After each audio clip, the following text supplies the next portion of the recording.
I don't tell this lightly. It really happened to me. The coffee cup was still warm in my hand when my nephew's smirk gave him away.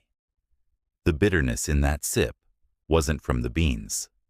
It was the metallic tang of something else, something that didn't belong. And in that moment, surrounded by family who pretended to love me, I realized someone wanted me dead before I could change my will.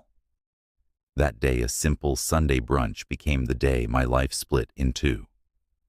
There was the life I had lived, one of simple truths and quiet comforts. And then there was the new one born of betrayal and a cold, hard resolve. If you genuinely enjoy our stories, please subscribe to the channel. Tell us where you're from and what time it is. Right now, it's always fascinating to know how far our story flows. The poison didn't kill me, but it woke me up to a reality I had been too trusting to see. For months, I had ignored the small clues, dismissed the snide remarks, and overlooked the strange behavior around the house. At 66, I thought my only worries were keeping my blood pressure under control and finishing my retirement bucket list. But instead, I found myself staring down a betrayal so cold-blooded, it felt like a nightmare come to life. The world I had built, a world of trust and security, crumbled in a single bitter sip. And that nightmare began years before the coffee cup touched my lips. I don't know why it took me so long to connect the dots. Maybe it was because I'd always believed family meant safety, that blood ties acted like armor against cruelty. But the truth, sometimes the sharpest knives come from the hands you once held in trust. I had spent a lifetime building a fortress of logic and engineering principles, only to find the walls were made of sentiment easily breached by greed. My wife Lorraine had warned me. She had seen the signs in a way I couldn't or wouldn't now. With a metallic aftertaste on my tongue, I felt the sharp ache of her absence more keenly than ever. Her wisdom, so casually dismissed, now felt like a desperate plea from the grave. To understand why that poisoned coffee cup sat in front of me that Sunday morning in Houston, you need to know who I am, and more importantly, who my family became after money started dripping into the cracks of our lives. I'm Richard McAllister, born and raised in Galveston, Texas. I spent over 4 decades working as an engineer at Halliburton, grinding through long hours on oil rigs and in corporate offices until I finally walked away at 62 with a pension and a retirement account, hefty enough to keep me comfortable. My wife Lorraine passed away 10 years ago from breast cancer, and since then, I've lived in the same brick house we bought together near Memorial Park in Houston. Alone, but not lonely. I had my routines, my walks in the park, my books, and the quiet comfort of a life well lived. I had always been a man of quiet certitudes, a man who saw the world in blueprints and schematics. I believed in the predictable flow of cause and effect, in the stability of well-engineered systems. My life was, I thought, a well-oiled machine. Lorraine and I had no children, that left my siblings' kids, my nieces and nephews, as my only younger family. Over the years, they stopped being kids and grew into adults with bills, ambitions, and resentments. I didn't notice it at first, how their visits always circled back to questions about my house, my accounts, my life insurance policies. I brushed it off as curiosity, never imagining it could turn deadly. It started subtly, a half-joke here, a pointed question there. "Uncle Richard, have you thought about what's going to happen to the house?" Or, "That's a nice car. Maybe you should think about leaving it to someone who can really appreciate it." I saw it as a sign of affection, a morbid curiosity perhaps, but nothing more. My mind, so accustomed to analyzing complex systems, failed to see the simple, brutal pattern of human avarice. I was a man who could pinpoint a failing gear in a massive oil rig from a single tremor. But I was blind to the fault lines forming in my own family. The worst of them was my nephew Daniel. He was my sister's only son. 32, slick-haired, fast-talking, and always in between jobs. He had this way of flashing a smile that could charm strangers, but chilled me when I caught it too long. He liked to joke about old money and how I had plenty to go around. I thought he was being playful. Looking back, those were warnings dressed in humor. He was a salesman of his own ambition, always on. He'd arrive with a theatrical flourish, a new story, a new scheme, and he'd make a show of his affection. He'd clap me on the back, put an arm around me, and then his gaze would drift around the room, taking inventory. The antique furniture, the paintings, the silver on the sideboard. He wasn't looking at the family he was visiting. He was appraising an estate. I dismissed it as youthful exuberance. The truth was, his eyes were the eyes of a starving man at a banquet looking at the food he couldn't have, but believed he deserved. That Sunday morning was supposed to be a simple brunch. My sister had called saying Daniel wanted to make amends after some tension we'd had over a loan I refused to give him last year. She asked if I could host, and though my gut hesitated, my heart softened. Family is family, I told myself. It was the same worn-out phrase I had used to excuse his behavior for years. I had no idea it was a trap. Daniel showed up early, a full 30 minutes ahead of my sister, with a box of donuts and a bag of coffee beans from a local cafe. He insisted on making the coffee himself, said he'd learned how to brew it, barista style. I sat at the table watching him measure, grind, and pour, with a flair that seemed almost theatrical. He moved with a practiced grace that surprised me, his hands precise as he worked the French press. The smell filled the kitchen, rich, bold, with a faint undercurrent of something metallic. I only noticed after the first sip. It was an odor that didn't belong, a strange chemical note buried beneath the robust aroma of dark roast. I took a larger gulp, and that's when the bitterness hit me sharp and unnatural. My throat tightened. My stomach churned almost instantly. When I looked up, Daniel was watching me, not casually but intently. His lips curled just slightly into that smirk he'd come to distrust. That was the moment everything shifted. I set the cup down, pretending I didn't notice, and tried to keep my face calm while my mind screamed.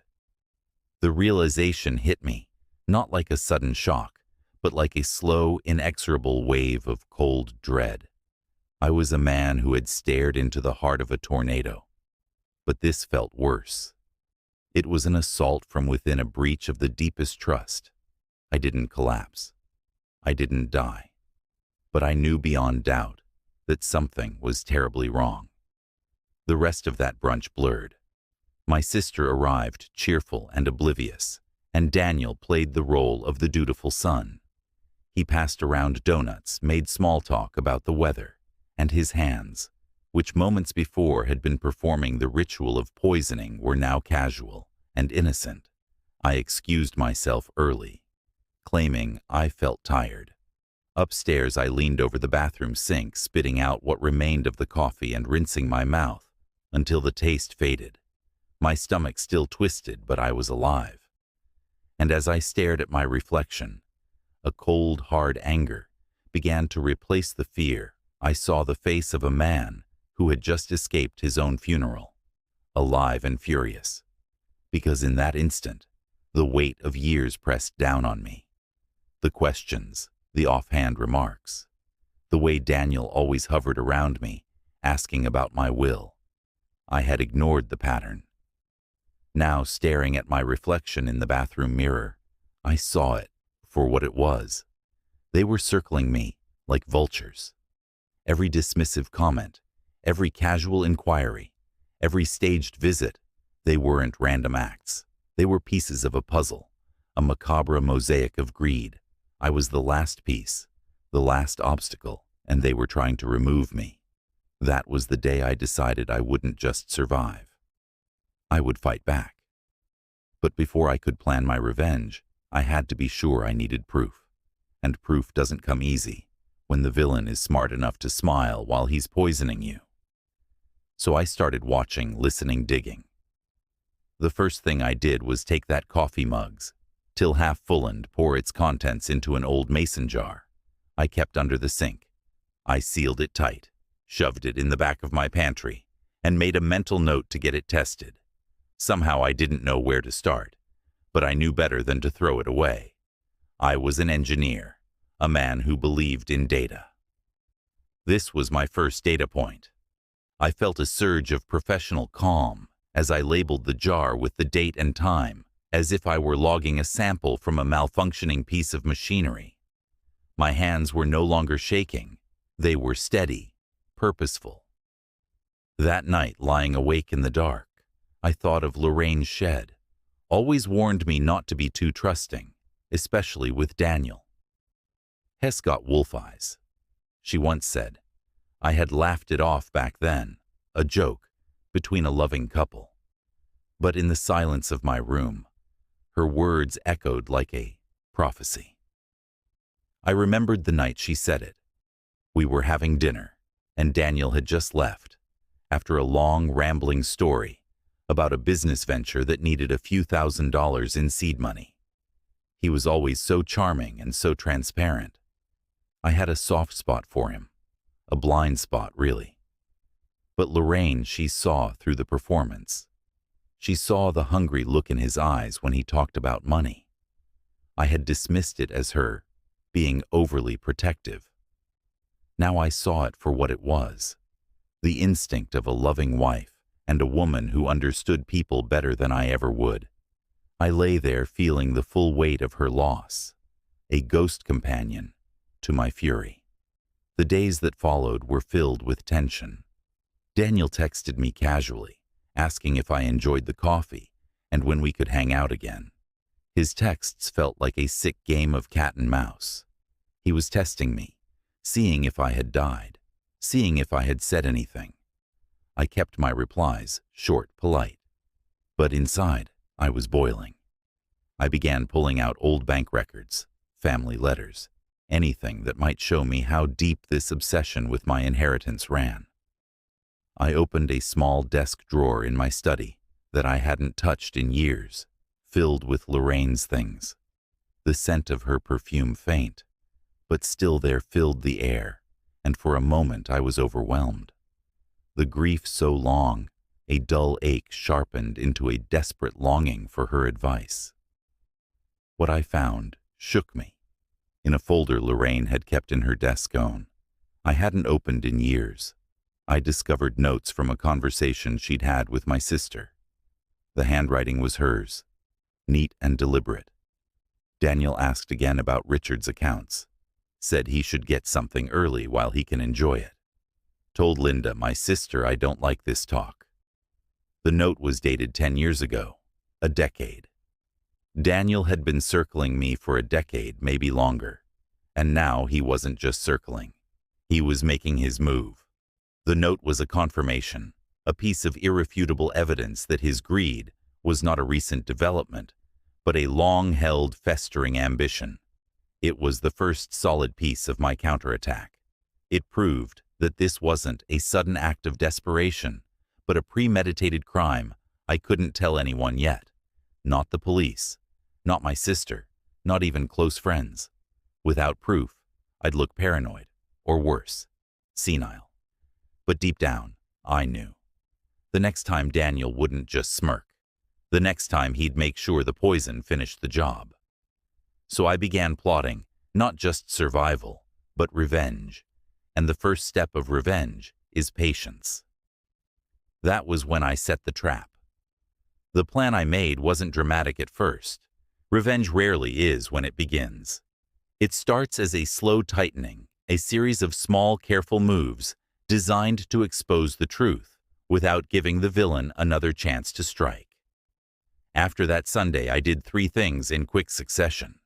I secured the evidence, I protected myself, and I learned who my enemies truly were. I became an engineer again, but my project was no longer a pipeline or an oil platform. It was my own survival. First evidence. I drove the mason jar in a brown paper bag to Baylor St. Luke's emergency department on Westheimer. The drive itself was surreal. The world outside my car seemed so normal, people going about their lives unaware of the silent life, threatening drama unfolding inside my car. I told the triage nurse I wanted. The liquid tested said it smelled wrong, that he'd been ill after drinking it. Her eyes were patient but skeptical. Old men play the dementia card too often, she said gently. Her dismissive tone stung, but I held my ground. I didn't tell her the whole story. I handed the jar to a lab tech who carried it away, under fluorescent lights, and gave me a receipt. When they said they'd forward results to toxicology, something in my chest unclenched. Proof was now at least on paper, a thing that could exist outside my suspicion and my pride. I felt a surge of grim satisfaction. The process had begun. Second protection. I changed my daily routine, like an old man who suddenly becomes paranoid and precise. I stopped leaving the house unlocked. I kept a small kitchen knife in the nightstand, not because I wanted to use it, but because the sight of it steadied me. I moved the house key into a tiny lockbox, bolted to the inside of a closet, and started keeping cash and a copy of my trust information in a safety deposit box at Amagi Bank, near the Galleria, out of reach of nephews and nosy sisters. I set up a cheap security camera over the back door, one of those plug-in cameras you can monitor on your phone, and I started sleeping with the hall light on. Every single action was a countermeasure, a small quiet act of rebellion against the threat that lurked in the shadows. I was no longer a retired engineer. I was a man under siege. Third intelligence, I decided to learn more about Daniel. He had always been the kind to charm and deceive, but charm wears thin when you look at it long enough. I started with social media. His Instagram was a glossy scrapbook of nights out, gym selfies, and a few pictures in a Tesla that wasn't his. LinkedIn painted him as a freelancer in digital marketing, which I suspected was code for has trouble holding a job. But what surprised me were the comments, friends egging him on about when you get that house, and Uncle Richie better put you in the will. The comments were a window into the reality he presented to the world, a world where my death was a foregone conclusion and my inheritance was already his. I took screenshots and printed them. Paper matters in courtrooms, and it also mattered in the private theater of my revenge. I also called an old friend from my Halliburton days, Thomas, who now ran a small private investigation outfit out of a strip mall in Westbury. He was a good man, a former police detective with a non-nonsense attitude and a weary cynicism that I now found comforting. I didn't want to hire a P. I outright too expensive and too visible, but I needed advice. Thomas listened without laughter or disbelief. If they tried to poison you, Rich, that's not just family drama, he said, voice low over the crackle of his office phone. That's attempted murder. He warned me to be careful about how I handled the evidence chain of custody and all that, then suggested we keep it quiet until the lab results came back. He also offered to run a cursory background check on Daniel and put out some small feelers. I accepted, feeling a ridiculous mixture of relief and shame at needing help.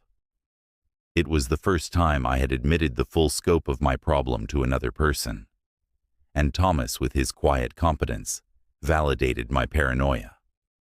The lab call came 3 days later on a humid Wednesday afternoon.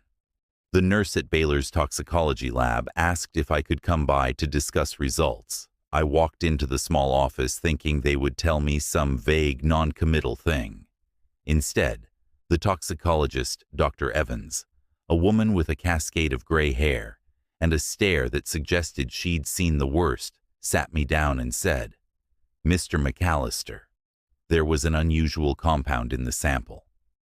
It's not something we casually see. It's not quick-acting the way cyanide is. It's designed to weaken, to make someone unsteady and vulnerable. We'll list it on the report, but I recommend you involve law enforcement." Her voice was clinical, but the words flared in my ears like a bell. She handed me a report, a cold scientific document that validated my worst fears. It was not a hallucination. It was not a product of my imagination. It was real. A real poison, a real attempt on my life. The details in the report were technical, but the summary was clear. Someone had tried to kill me, not with a bang, but with a whisper. A slow, methodical weakening designed to make me seem frail, confused, and eventually to simply pass away without suspicion. The cruelty of the act was staggering. I didn't call the police that day. Instead, I drove across town to my sister Linda's small bungalow in Midtown. My hands were shaking again, but this time it was from a mixture of anger and a desperate hope. I told myself I'd confront her gently about Daniel, about the way she'd let him talk so casually about my estate. Maybe I thought maybe she had no idea. She took one look at my face and the tremor in my hands and knew before I said a word. "You didn't tell me," she said, half accusation, half plea. The look in her eyes was a mixture of fear and denial. She knew her son was capable of things, but she couldn't bear to think he was capable of this. "I didn't want to cause a scene," I said.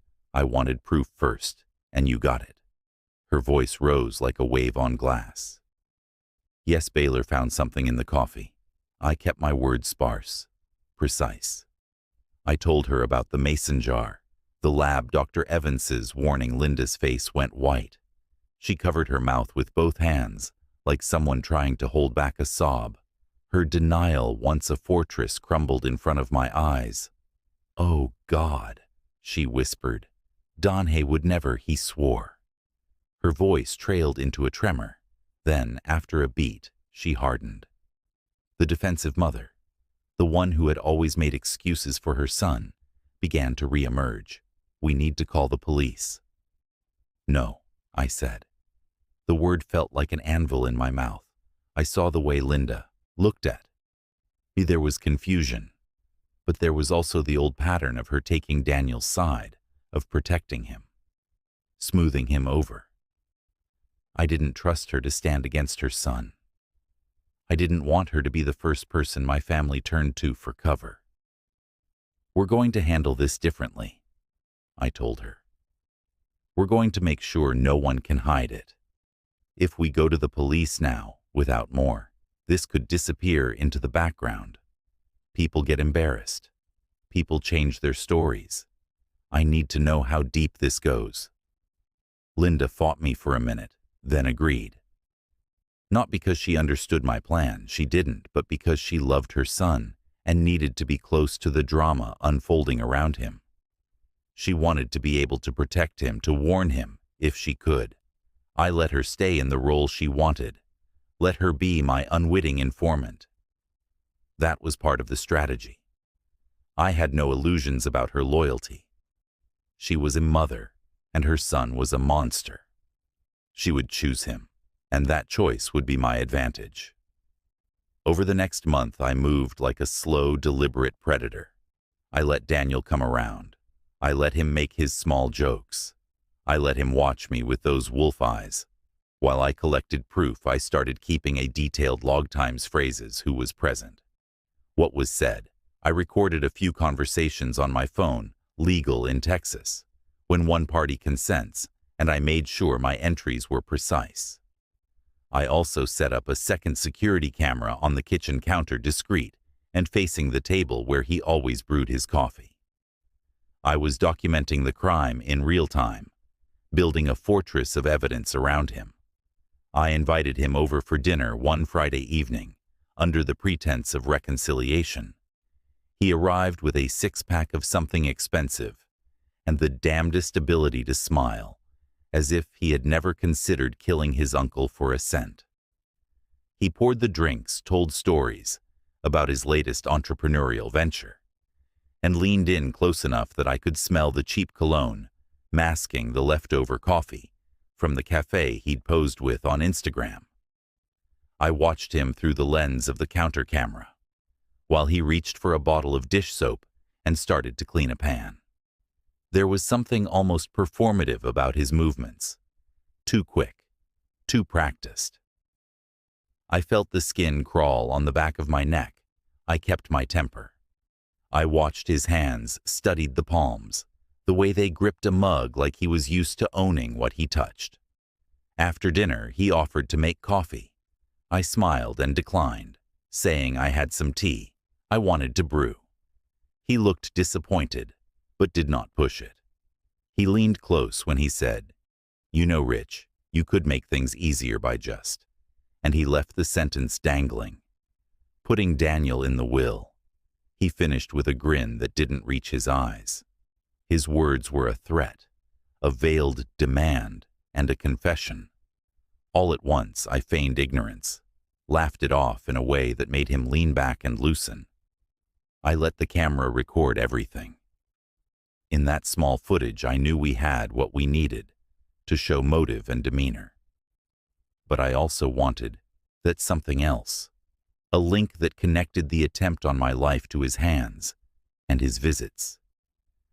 For that, I needed to wait for another mistake. They make mistakes when they feel secure.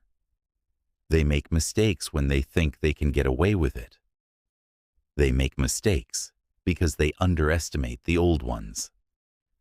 1 week later, something happened that I hadn't planned for, a small foolish human thing that nearly undid everything. I had gone to the Harris County Clerk's office to look at property records for a nearby rental Daniel had apparently managed. While standing in line under the fluorescent hum, I got a text from Linda. It was 5 words. "Dan took your car last night." My heart stopped. My Carmi sanctuary had been used without my permission. I drove home like someone with a blindfold, the streets of Houston boiling under a late summer sun. The driveway was as I'd left it. The front door locked. Inside the house smelled faintly of coffee. My throat went dry. I felt the violation deep in my bones. He had been in my house, my sacred space, while I was gone. I checked the security footage from the back door first. There, clear as day was Daniel slipping in through the side gate at 3 in the morning. He moved like a cat, quiet and practiced. The timestamp glitched, though odd and infuriating. For 7 minutes, the camera went black. When it restarted, he was gone. The footage showed him leaving at 3:07 a.m. But the crucial 7-minute gap, where he'd been in my kitchen, where he might have touched the mug, or the jar, was a hole in evidence. I felt the old fear rise like bile. Had he been there to finish what he'd started? Had he come tonight to see if the first attempt had worked? Had he left some trace? I checked the kitchen, every surface, the underside of the table, the trash can. Nothing obvious. But on the counter, tucked behind the spice rack, I found a small screw-like one you'd use to secure a loose hinge. It was covered in what looked like coffee residue. This was the moment the plan narrowed from investigation to prosecution in my mind. The missing 7 minutes were a problem, but the screw suggested tampering, someone who knew how cameras worked, someone who could disable them for a short time. Daniel wasn't just dumb luck. He was getting smart with it. He had access, knowledge, and a willingness to take risks. He was escalating. He was getting cocky. I called Thomas at midnight and told him to come by. He arrived in a truck that smelled of nicotine and old leather and listened to my recounting without interrupting. He took the screw in gloved fingers, examined it under a small flashlight, and nodded. "Someone wanted to cut your camera feed," he said. "They knew what they were doing." He paused, then added, and they weren't in a hurry. That last phrase lodged in my chest like a splinter. Not in a hurry. That meant planning. That meant premeditation. That meant the man who had smiled at my coffee cup could also plan a blackout in my security system and walk away without sweating. It was then I realized the scope of what I faced. This wasn't a petty attempt by a desperate nephew. This was calculated. It was personal, and it was dangerous. I slept in the living room that night with the TV on and the back doors welded with an extra slide bolt. Around 2 in the morning, I heard the distant sound of a car door closing, then the echo of footsteps on my porch. I pulled myself up, heart hammering, and peered through the curtains. A shadow moved by the hydrangeas. The porch light flicked, and for a heartbeat, I thought I saw Daniel's profile, the top of his head, the outline of his cheek, the very smirk that had betrayed him in the coffee shop. Then the shadow was gone. I went to the window, hands trembling. The camera recorded nothing, because the camera had been tampered with. The missing 7 minutes became a menace I could see, but not touch. I felt smaller than I had in years, but the fear gave way to something sharper.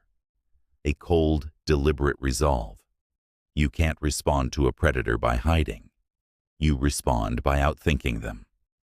So I decided to set a real trap, one that wouldn't rely on a blinking camera or a lab report alone.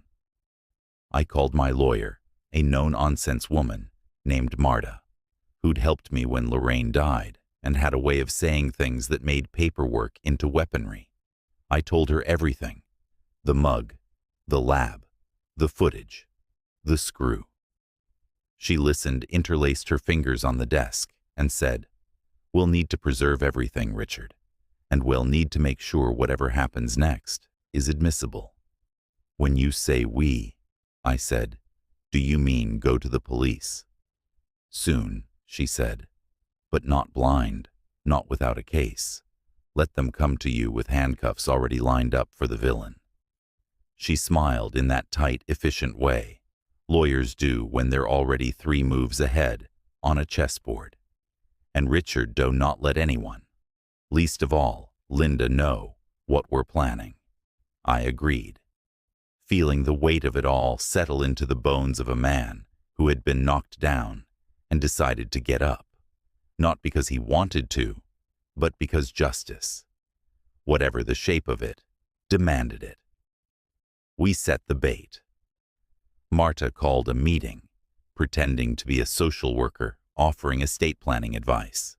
I invited only the family, Linda, Daniel, a cousin, whose loyalty I suspected, and arranged for it to be at my house. I told Marta to bring documentation papers, a notary, a suggested timeline for probate. I also instructed Thomas, my friend, who could be as discreet as a church mouse, to set up a temporary surveillance rig that couldn't be tampered with easily. We swapped batteries, put cameras in new places, and Molina, a young technician Thomas knew, crawled under the house and tapped a small motion sensor into the crawl space that would send alerts to our phones. The house was now a stage for a trap, and Daniel, without knowing it, was the star of the show. The day of the meeting arrived like a slow sunrise. Daniel came in grand, as if this was his stage. He sat across from me at my dining table with a confidence that wanted to be mistaken for entitlement. Linda hovered, and the cousins smiled awkwardly. Marta laid out papers about trusts and access, and she asked casual questions while Thomas monitored his phone under the table, like a man checking a heartbeat. I felt every eye on me. As Marta suggested, we go over the beneficiary clauses Daniel offered to brew coffee for everyone, and his hands hovered like they had before. He reached for the French press, and for a second, the old impulse in Mingerfear, longing for a quick finish, flickered. But I stayed calm. I let him move. I let him pour. I let him feel safe. That's when the motion sensor on my phone lit up like a tiny star movement detected in kitchen at 2:08 p.m. Tomas' voice low into my earpiece said Hez at the counter. I looked up at Daniel smiling and kept my face neutral, then turned to Marta and asked a simple question about the terms of irrevocable trust. Daniel's hand brushed the mug he'd just set down. That brush was the seam we'd been waiting for, small, human, inevitable. He thought he was being subtle, brushing the cup with his thumb, but the cameras saw everything. The next 7 minutes would decide whether he was arrogant enough to try again, in front of witnesses, or clever enough to hold off. I watched his fingers, watched his mouth, and in that instant I knew he had made a choice. He smiled, and slowly, as if to show how harmless he was, he lifted the mug to his lips. He'll never forget that grin, the way Daniel held the mug like a prop, a stage actor basking in his own arrogance. He raised it, sipped just enough to wet his lips, and set it back down, without swallowing. To everyone else at the table, it looked casual, nothing at all. But to me, it was the performance of a man trying to prove innocence while keeping his crime invisible.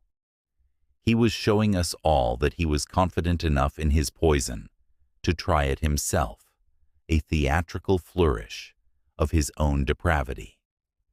The difference was this time, I wasn't the only one watching. Marta, sharp-eyed, as ever, tapped her pen against her notepad. I noticed she hadn't touched the coffee he poured her. Neither had Thomas, who pretended to be scrolling on his phone, but was really checking the live feed from the camera rig. The cousin, oblivious, drank half his mug in a gulp, remarking on the roast. My heart climbed into my throat. The cousin was collateral damage, a part of the plan I hadn't accounted for. But I had to stay calm to see the plan through. I pushed my cup slightly away from me, feigning disinterest.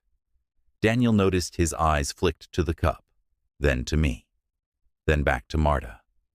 The silence stretched thin. He leaned back in his chair with that same damn smirk.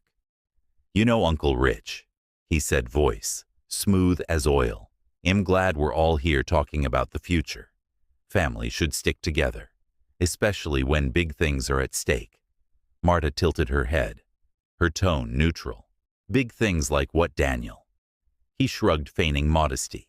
"You know, houses, pensions, trust funds. Uncle Rich worked hard. Be a shame if all that went to waste."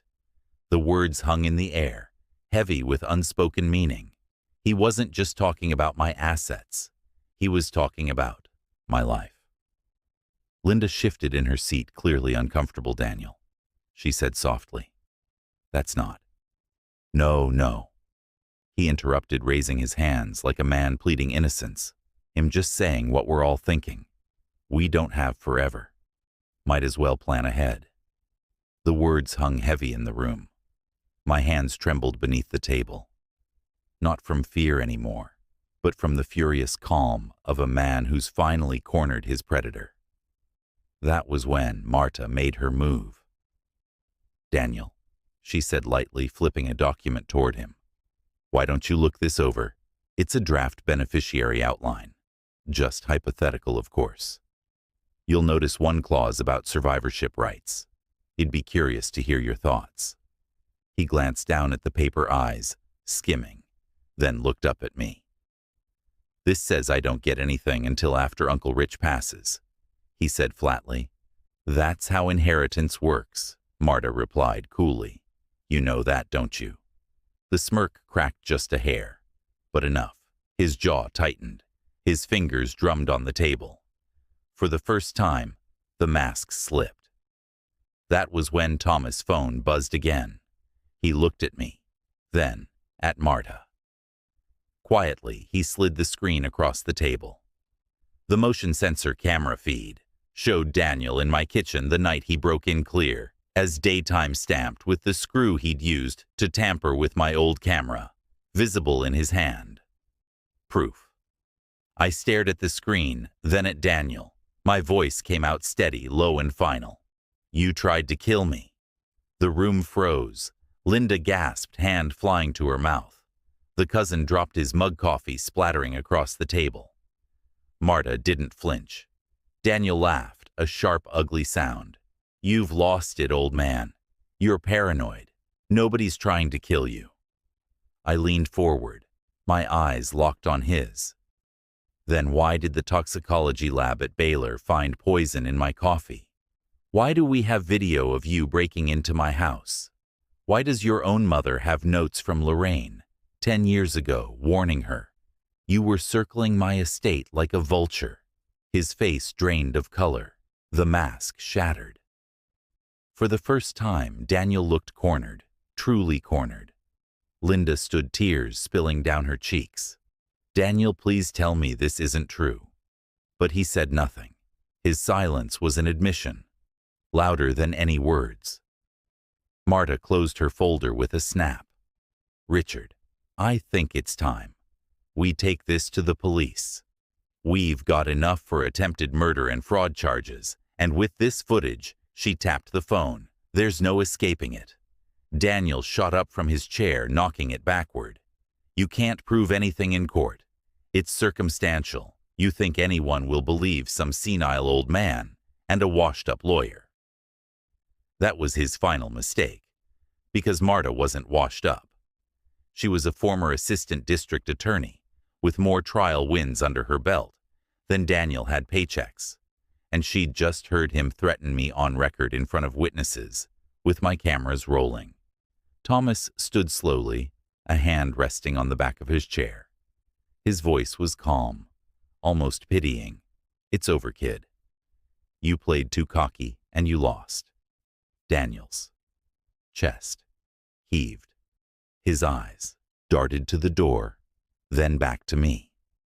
For a moment I thought he'd bolt, but he didn't. He just stood there, shaking, muttering curses under his breath. When the police arrived an hour later, called quietly by Marta, while Daniel ranted and paced, they walked him out of my house in handcuffs. Linda sobbed, torn between heartbreak and relief. The cousins sat pale and silent, unable to look me in the eye. I watched Daniel go without a word. My revenge wasn't loud or violent. It was slow, deliberate, and undeniable. The poison he meant for me became the proof that destroyed him. Weeks later, the DA's office confirmed what I already knew. Daniel was facing charges of attempted murder, breaking and entering, and evidence tampering. My estate remained untouched. My life, though scarred, was mine again, and Linda. She never forgave herself. Not for what Daniel had done, but for how long she had ignored it. We talk sometimes, but there's always that distance. The unspoken reminder that she raised the man who tried to bury me alive. I survived the poison. But the real toxin was the betrayal and the truth. Some poisons linger long after the body heals. The end.